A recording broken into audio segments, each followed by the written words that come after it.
Rich James and Romeo Lavia, they came through okay there, 45 minutes. Are they recovered okay and available to start if needed? Yes, we are very happy for both. They played 45 minutes the other day, and now they are available for next games. And they can complete the full 90 if we pick them to Yeah, do so? yeah, they are available, and as we said since we start, we're gonna try also to manage a little bit both because they are a bit, delicate situation. Oh, Noni Madueke was taken ill, wasn't he, on Friday? Mm-hmm. Is that right? How's he? He's back. He's back. He's training with us, so he's 100% fit. You love talking about transfer speculation, I know that. But in terms of outs, because you know you need some to go out this window, you said so. Is there any movement with Carney or Ben at the moment? No, we don't need. It's because we don't need player to go out. It's simply because probably they are players that they want to play more, so probably there is a chance for them to leave. Is there any movement, solid movement for either of them at the moment? No, at the moment. And with Ben, he obviously understands the situation. He's a very senior player here with a big pedigree here. How is he around the place? Has he accepted the situation? Is he still working hard? He has been top. I have to say that he has been top. Very professional, work hard, and I said that I feel shame because of that situation. But in terms of behave, he has been very good. Trevoh Chalobah is obviously on loan at Crystal Palace. He didn't play in the FA Cup for what was described as a contractual issue. Is that because Chelsea don't want him to be FA Cup tied? No idea. I didn't even know that he didn't play, to be honest. I don't know. Well, no point me asking if you don't know. So we'll leave that one there. I just want to ask about Renato Veiga. Apparently, an agreement, if you believe what you read, has been reached with Borussia Dortmund-based services. Is he a player that, if the price was right, you would reluctantly consider letting go? At the moment, I'm not aware that there is an agreement for Renato. The only thing I can say is that yesterday he was here with us working. Today he will be here with us. So that means that at the moment it's our player, and then we see if something happened. But as I said, he was yesterday training, and today he's here with us. And I'm not aware that there is any agreement already with him. Because for you, he's been very versatile, hasn't he? He's played 3, 4, 5 different positions. Exactly. Apparently he wants to be seen and play regularly as a centre-back. Is that something you can give him? The only thing I can say is that we bought Renato from Basilea, arrive here, play in different position, play well, and this allow him to join international team for the first time in his life, senior international team. So probably even if he was not or is not playing in his position, probably if international team also is also playing for international team, probably means that in the position that he is playing, he can do well. And we are very proud for all our players that they can join international team, but especially in this case for a young players, 20, 21 years, that join Chelsea, join us, start to play in different position, 4 or 5 different position, that give him the chance to join international team. So we are very proud about that. We're here to talk about Bournemouth, so let's do that. Obviously a win under your belt, a good one under your belt in the FA Cup. You could do with a win now, couldn't you, after a bit of a lead spell in the Premier League? Will that help you? I know it'll be different players, will that help you kick on now in the Premier League and performance against Bournemouth? For sure, win games always help to continue to win. Hopefully, since the other day win, we can build some momentum. But Bournemouth will be a completely different game. They are a very good team with the same manager doing the same things from already different season. They are very tough, very intense, and the reason why they are doing well this season or last year is because they work very good. Thank you. Thank you. Soraya. Hi. You just touched on it, but Bournemouth, they're some of the best pressers in the league. They ranked first for possession 1 in the final third. We saw when you played them previously that your tight space players, the Felix, Sancho and Kunku, they really helped get the win in that game. So what type of sort of tactical battle do you expect this time round at home? Yeah, more or less similar one in terms of they try always to be intense. It's quite clear what they do on the ball and off the ball. On the ball, they are quite direct. They have player at front very strong, physicality very strong, quick, and off the ball they are intense. They are most of the time in the opposite side, man to man. So it's will be a tough game. We know Cole Palmer's best position is a 10. We've also seen him last season produce fantastic output as a right wing inside forward with an overlapping fullback.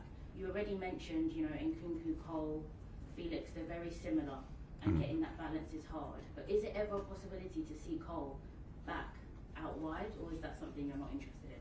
No, could be, but you mentioned that with Cole playing wide with fullback overlap, correct? Yeah. But when the fullback overlap, Cole where he goes? Inside the pitch. At the end, it's the same position, start inside the pitch. Because I don't think that the fullback overlap outside of the pitch, So he needs to Cole move inside with fullback overlap, and at the end, it's the same position he used with us. So it's just the starting position, then the ball move, the game is dynamic, and Cole change position. With us could be an idea. He play, I think, the first game of the season against City, right in the wide, but with Malo Gusto overlapping, he finished in the pocket in the same position. But I prefer to see Cole inside. And Captain Reece back in the squad to build fitness. We've seen him be quite varied under you. He's played left wing back, right centre back, inverting. But we've seen some of his best performances in blue when he overlaps as a right back. Now, is this something you still want to utilise with Reece James, or is it the aim to manage his fitness, manage his hamstring, and be a bit more adaptable, because it's physically taxing when he's bombing up the right, putting them crosses in? No, yeah, for sure. Fullback using in that way, up and down. Probably for them physically, you spend more energy. But I'm not a fan of fullback up and down. So our fullback like Malo Gusto, Reece James, Cucurella, the fullbacks that we have, we don't use them up and down. Probably the only one game that we play with the proper fullback was Palace one, where we don't use fullback inverted for a reason. But I'm not fan of fullback up and down. And just to touch on the different positions he's played, where do you think his best one is? I know he can play everywhere. Everywhere. Yeah. He can play everywhere. I said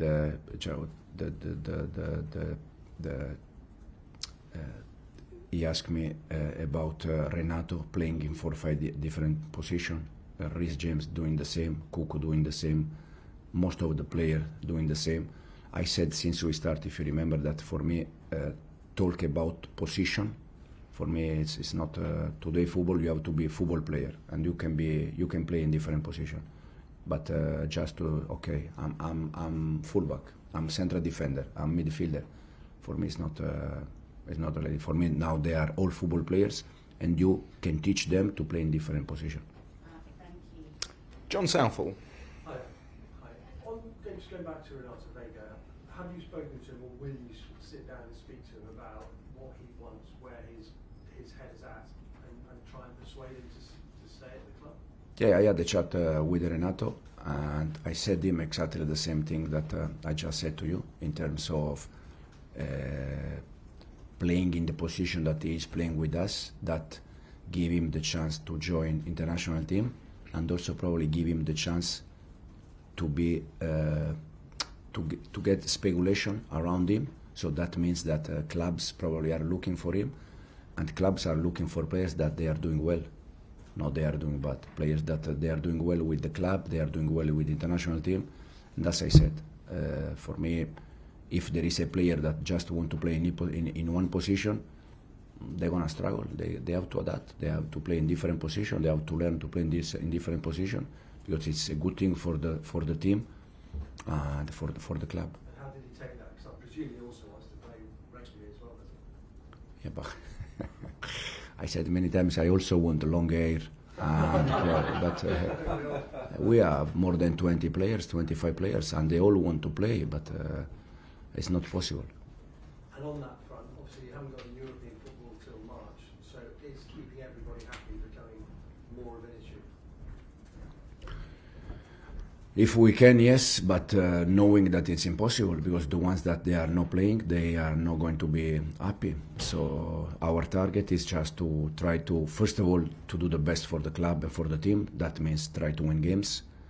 And then also if we can keep the players happy, we are happy, but it's not the reality. The players, they are happy just if they play. If they don't play, they are not happy.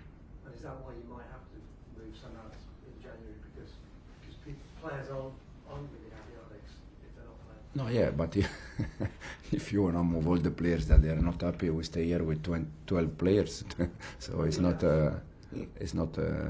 No, we our intention is not to move players. Ben Chillwell obviously is different in that regard. Yeah. And you said he's been a really good professional. Yes. And you feel ashamed that he's got to go. So why hasn't it worked? What has happened that it doesn't fit in here? No. First of all, because it's my choice, and the reason why I said probably because I can see Malo Gusto or Rhys James or Cucurella doing different kind of job during the game, and I think Chilwell is top fullback, probably doing that kind of job up and down, and give him the opportunity in the past to win titles, to be with the international team. But I struggle to see Ben doing different kind of things. Rob. Nicholas Jackson hasn't scored in almost a month, and after such a good start to the season and all the praise that he got, is it difficult now to sort of manage his expectations of himself? I mean, he's still only 23. He's had a great spell, and now a little bit of a lull. How do you kind of keep his head up? No, just continue to work in the way he's working. As you said, he scored many goals at the beginning of the season. Now there are games that he's not scoring, but we are completely happy with Nicolas. We don't judge Nicolas just because of the goal. We judge Nicolas for different kind of things. And as I said already, I spoke with Nicolas a few days ago. He's last year I think he scored 14-15 goals in Premier League without penalty. And Haaland, penalty. Salah, penalty. Cole Palmer, penalty. And if you score 14-15 goals in Premier League and you add 4 or 5 penalty, no more than that, at the end it's 20 goal striker. And this year he scored already 9-10, I don't know, with 2-3 more penalty, was already 13-14. So it's for Nicolas. It's not Nicolas is doing well. He's scoring goal with us without penalty. That for a 9 is not a normal. Almost all the 9 in clubs shoot penalty. So we are completely happy with Nicolas, and he has to continue to work in the way he's working, and for sure he's going to score goals. Also has been a bit unlucky because in all the games that he didn't score, he had great chances to score, but sometimes you don't score. But he has to continue in the same way. And as a player that was a defender like yourself, what sort of guidance do you give then to an attacking player who's stopped scoring? Say again, sorry? I mean, you were a defender when you played. So what advice and technical guidance are you able to give to an attacking player? I was attacking midfielder. Were you? No, anyway, it's just Nicolas, as I said, he has to continue to work, and for sure he's going to score goals. And we'll finish this section with Liam. Hi Enzo. Just to bring it back to Trevoh, you didn't end up working with him for very long because of pre-season and then everything in the summer. So is he someone that you'd be interested in working with if the club were to recall him? I said already in the last press conference, he's Palace player, and I think it's a lack of respect to talk about the reason why I think all the manager always said the same, it's Palace player. Because it's like, if I start to talk about Trev, probably for Oliver is not respect, for Glasner is not respect. If Oliver start to talk about our players, probably it's not good for me. So this is the reason why. It's Palace player, he was here with us, working pre-season very well, and then he left, now it's Palace player.